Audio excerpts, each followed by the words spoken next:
ধুবুৰীৰ তামাৰহাটৰ প্ৰতাপগঞ্জত সদৌ দেশী জাতীয় পৰিষদৰ ধুবুৰী জিলা সমিতি গঠন কৰা হয়। সভাপতি হিচাপে নিৰ্বাচিত কৰা হয় আছৰাফুল আলমক, সাধাৰণ সম্পাদক হিচাপে উমৰ ফাৰুক শ্বেখ, কাৰ্যকৰী সভাপতি আয়ুব আলীকে আদি কৰি 41জনীয়া এখন শক্তিশালী জিলা সমিতি গঠন কৰা হয়।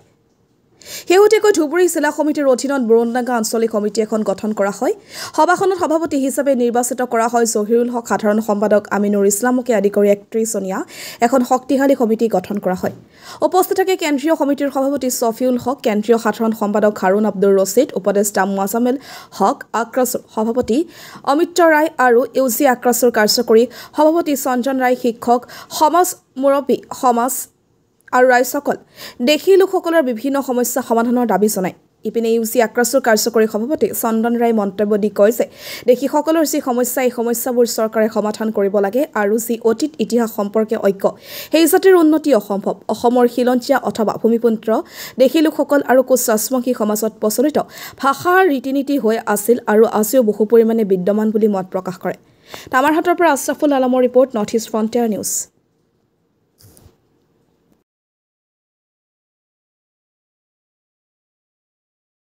কি ক'ব?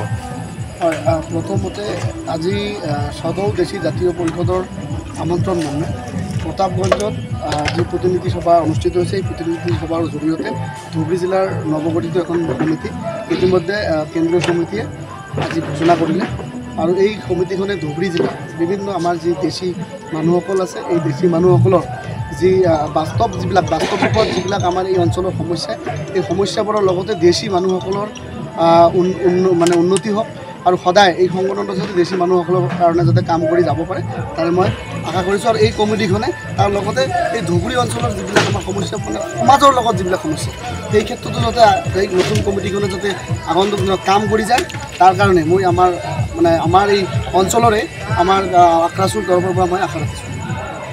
জাতীয় পৰিষদৰ ধুবুৰী জিলা সমিতিখন আমি আজি গঠন কৰিলোঁ।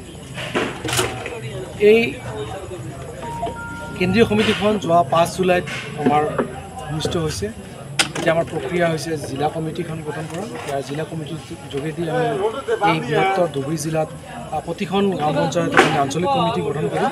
অতি শীঘ্ৰে আমি অহা 1-1.5 মাহৰ ভিতৰত গোটেই জিলাতে আঞ্চলিক কমিটিখন গঠন কৰা হ'ব। ধুবুৰী জিলা সমিতি নতুনকৈ হোৱা জিলা সমিতিৰ আণ্ডাৰত।